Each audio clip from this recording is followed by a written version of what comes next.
Hi, my name's Lucy Avis, and I am an inflammatory breast cancer survivor. It's a tiny subset of breast cancer. Fewer than 2 to 5% of women who have breast cancer actually have inflammatory breast cancer. And I was diagnosed in February 2017, 1 year after I became a LuLaRoe retailer.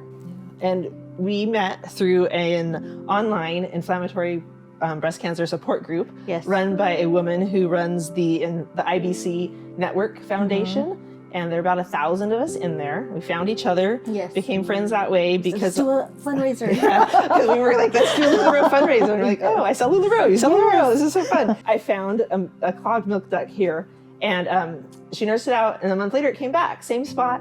And she wasn't nursing as frequently then. You know, she was on the weaning path, so it was like once every other day at that point. And it didn't go away. And so I did everything you do for clogged milk duct, including antibiotics and seeing a doctor. And they gave me antibiotics. I said it should get better.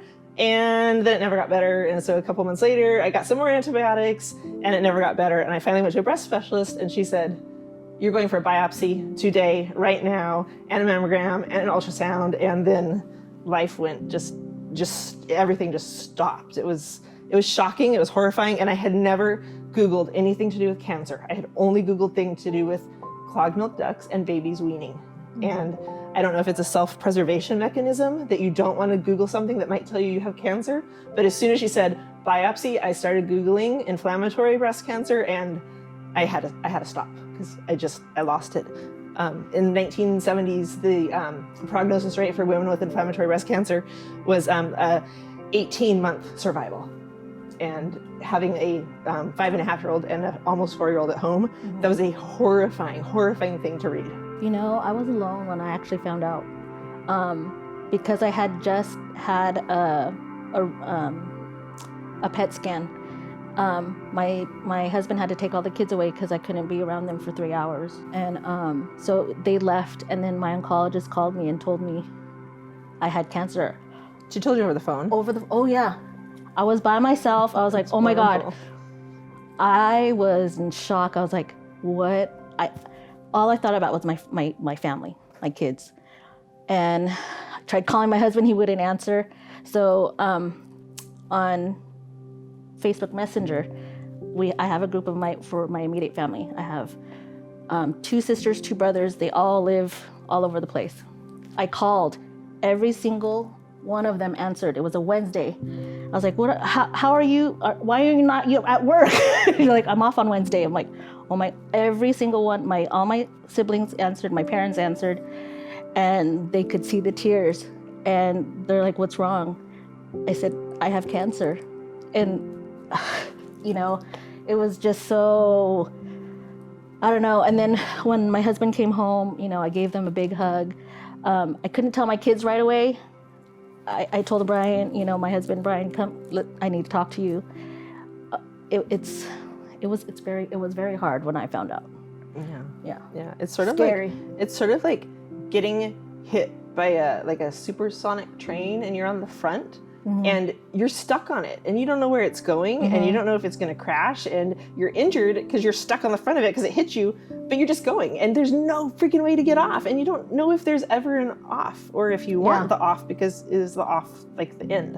Then my kids are never going to know me as a healthy mom. They're always going to know me as the cancer mom.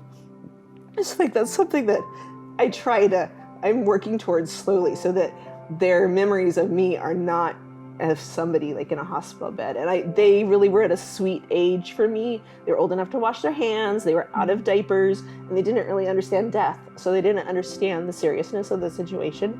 But I'd never left them overnight before. And now suddenly I have this cancer. Oh, and on top of it, because it's this rare thing, I was in a rural town in Maryland and nobody really knew what to do with it. They'd already misdiagnosed me. So I flew from Maryland to Boston for my treatment. I flew 20 weeks in a row, and then I flew every other week for another 1.5 years for treatment.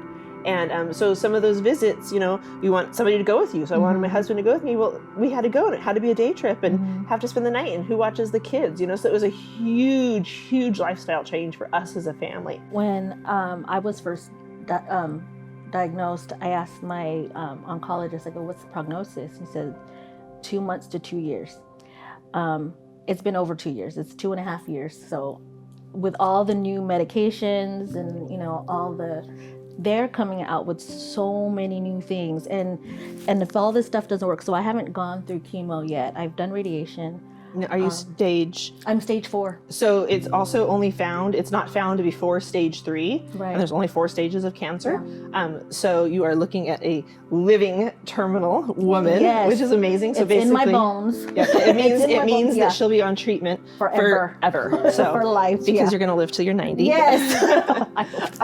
So, We're and gonna find a cure. I was stage 3. So that meant it was localized to my breast and to the lymph nodes around it. So I had chemo, a lot of chemo, and then I had a mastectomy, which they took all the skin, they took everything off and all the lymph nodes from under my arm. And then I had radiation. I actually had more chemo, lost my hair twice in the same year, which was fun. And then I had lots of radiation, but your treatment was a little bit different. Mine's different. Mine is if radiation, they're going to see if they can do radiation again, because it's starting to grow again on my hips and my spine. So because they only did 5 rounds of radiation on my spine and on my hips. So I had a total 15 rounds of radiation. And so they said because it was such a low dosage, they're going to try to do it again. But it has to get approved. If this doesn't work, they're going to try chemo. Chemo doesn't work, they're going to do DNA testing on the tumor itself. That's cool. And see if I could qualify for trials that they have. Yeah, I actually did a clinical trial for mine up in Dana-Farber in Boston. So I say that, you know, like my life was saved in Boston. But it was great because you help other people out. But it's treated differently than regular, typical, like a lumpy breast cancer.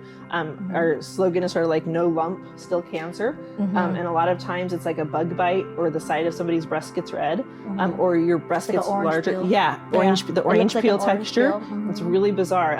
Or your nipple gets like flat, which is sort of Inverted. strange. Yeah.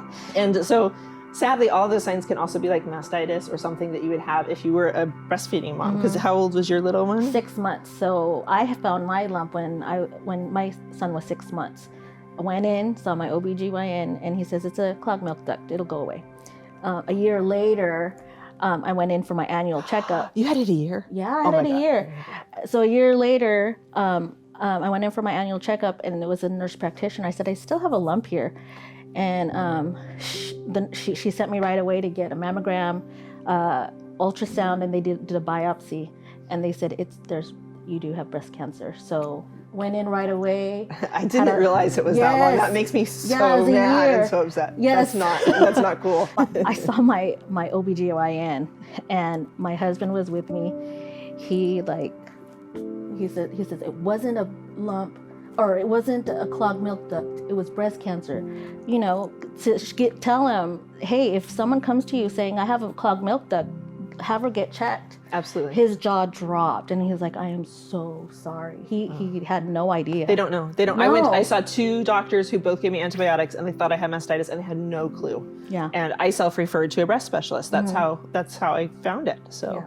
which is terrible. Just terrible. I know. So, But we fight for our kids. yes, We fight yes. for our kids. I have 3. Having kids is amazing, and it Yes. really keeps us. Yeah. It keeps us going. And so, finding each other on an online support group was amazing, and then Yes. finding out we had LuLaRoe, and then we got to Common. meet today. I which was know. so great. She's So- actually the one that got me here today.